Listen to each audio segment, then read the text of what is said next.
বাড়ি।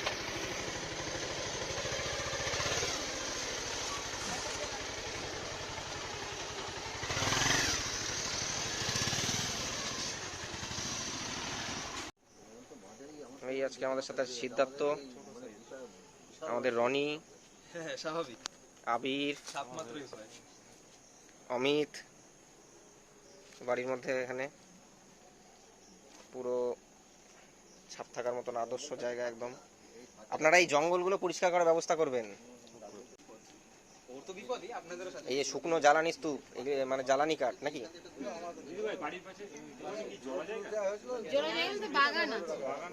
ওর জন্য এই অবস্থা। ব্লিচিং পাউডার ছড়াবেন, ব্লিচিং পাউডার ছড়াবেন, ঠিক আছে? বেঙ্গল কেমিক্যালের যে হাতুড়ি মার্কা ফিনাইল আছে, ওই ফিনাইলগুলো আশপাশ দিয়ে ছড়িয়ে দেবেন। যেটা বলা হয়নি মেইনলি, ওটা হচ্ছে কার্বলিক অ্যাসিড। আপনারা প্রায় মানুষ ভুল করে, রিসেন্টলি পরশুদিনের ঘটনা, পরশুদিন না কালকের ঘটনা, একটি চন্দ্রপোড়া সাপি ওই কার্বলিক ছিটি দেওয়া ছিল তার উপরে, মারা যায়। আমরা বাঁচাতে পারিনি তাকে। এই ভুল কাজটা কখনোই করবেন না, এবং শুধু সাপটাই নয়, আপনাদেরও ক্ষতি। না, আমরা ধরুন কার্বলিক অ্যাসিড আনলে কি হয়, আমরা বোতলে ভরে রেখে দিই। আমরা ওটা মারাত্মক শিবলিঙ্গের মতো আমাদের কাছে অনেক দেখেছি। না না না, এটা ভুল ধারণা, সম্পূর্ণই ভুল ধারণা। তাহলে কি জিনিস রাখলে ঘরে ঢুকবে না? এই যে কার্বলিক পরিষ্কার রাখবেন, তাহলে ঘরে একটা কার্বলিক অ্যাসিড নিয়ে এসে কোথাও রাখেন। কার্বলিক অ্যাসিডে কি হয় বলে দিই, যদি আপনাদেরকে ভাঙিয়ে না বলি আপনারা বুঝবেন না। কারণ আপনারা সবাই একটা শোনা কথা, কার্বলিক অ্যাসিডে কার্বলিক অ্যাসিডে কি হয়, কার্বলিক অ্যাসিড ঘরে এনে রাখেন। কার্বলিক অ্যাসিডে মেন করে কি, অক্সিজেন লেভেলটাকে শুষে নেয়। ফলে কি হচ্ছে, যে যাচ্ছে ওই গ্যাসটা কন্টিনিউ যাদের ইনহেল হচ্ছে বা প্রসেসের মাধ্যমে আমাদের শরীরে যাচ্ছে, সেটার ফলে যাদের শ্বাসকষ্ট বা অ্যাজমার প্রবলেম নেই তাদেরও মারাত্মক প্রভাব পড়ে।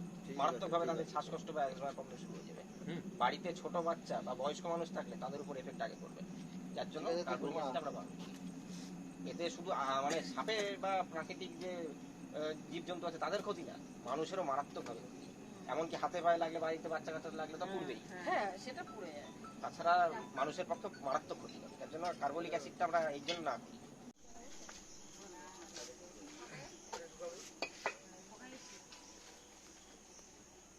কি করবো এ নিয়ে? ওভার সুদীপদা, ওভার।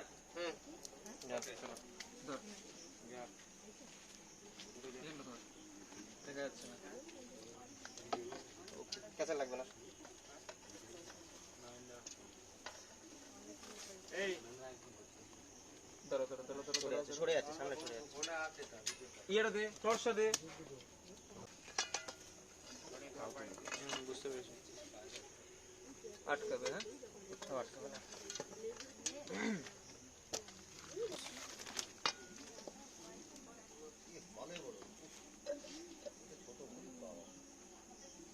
আমাদের কাছে এটা অনেকই ছোট। চন্দনগুলো আমাদের থেকে অনেক পাওয়া, এই বিশাল বড়।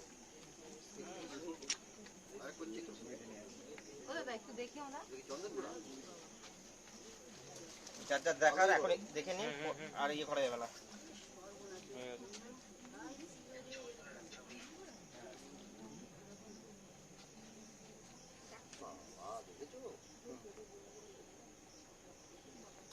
একটা ইয়ের ওই ইয়েটা সামনের থেকে সরে যাও, সরে যাও, মুখে টচ করো না, মুখে টচ করো না। আমার কাছে তো বিশাল বড়। আমাদের কাছে এটা আবার ছোট।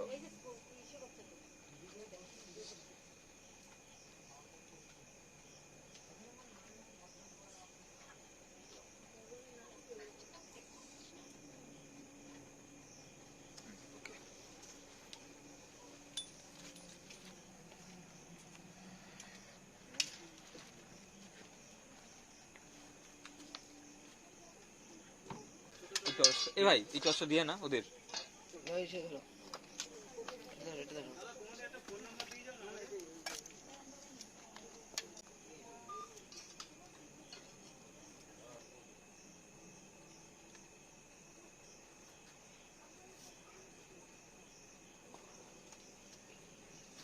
কমপ্লিট। বাড়ি মালিক কে আছেন? চুন ব্লিচিং ছিটাবেন এগুলো, চুন ব্লিচিং। এখানে মোটামুটি ওদের 5 স্টার হোটেল পাওয়া যাবে যদি এখানে খোঁজা যায়। চুন ব্লিচিং এসব কিছু ছিটাবেন। যেখানকার প্রপার একটু অ্যাড্রেসটা বলুন। এখানকার ঠিকানা হ্যাঁ, এখানকার ঠিকানাটা একটু জোরে। একটু জোরে বলুন। উত্তর এনায়তপুর তেঁতুলতলা। উত্তর এনায়েতপুর তেঁতুলতলা। তো আমরা রাত্রেবেলা এখানে আসলাম, একদম চন্দ্রপড়া থাকার মতন উপযুক্ত জায়গা। আমরা এখান থেকে একটা মোটামুটি মাঝারি সাইজের একটা চন্দ্রপড়া বা রাসেল ভাইপার আমরা এখান থেকে রেস্কিউ করি। এই সাপটাকে সবাই মিলে দেখলেন, এই সাপটাকে চেনেন তো? চন্দ্রপোড়া বা রাসেল ভাইপার, এক এক জায়গায় আলাদা আলাদা নামে থাকে, উলুবোড়া, চন্দ্রবোড়া, কাঠবোড়া। এই সাপটা খুব মারাত্মক।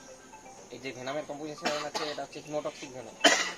যদি কখনো কোনো সাপে কামড়ায় বা চন্দ্রবোড়া সাপে কামড়ায়, চন্দ্রবোড়া সাপ কামড়ালে কি হয়, এই হিমোটক্সিক ভেনামের ফলে যে ব্লাড সেলের উপর এফেক্ট করে, যেই জায়গাটা কামড়াবে সঠিক সময় চিকিৎসা না হলে, ধরুন আঙুলে কামড়াচ্ছে, আঙুলটা কেটে বাদ দেওয়া পর্যন্ত হতে পারে। কখনো শুধু চন্দ্রবোড়া বলে না, যে কোনো যদি বিষাক্ত সাপে কাউকে কামড়ায় কোনো সময়, কোনো ওঝাগুনি তান্ত্রিকের কাছে বা এইসব মানুষের নানান রকম কুসংস্কার আছে, কখনো সময় নষ্ট করবে না, ডাইরেক্ট নিকটবর্তী যে কোনো স্বাস্থ্যকেন্দ্র বা হসপিটাল। অ্যান্টিভেনাম ছাড়া কোনো ওঝাগুন কেউ জীবন বাঁচাতে পারবে না। যদি কোনোদিন দেখা যায়, আপনি আমাদেরকে কল করতে পারেন বা নিকটবর্তী যে কোনো ফরেস্ট ডিপার্টমেন্ট আছে তাদের কল করতে পারেন, ঠিক আছে? আর তাহলে এখন আমরা আসছি, যদি আবার দেখা যায় আবার আসবো, অসুবিধা নেই।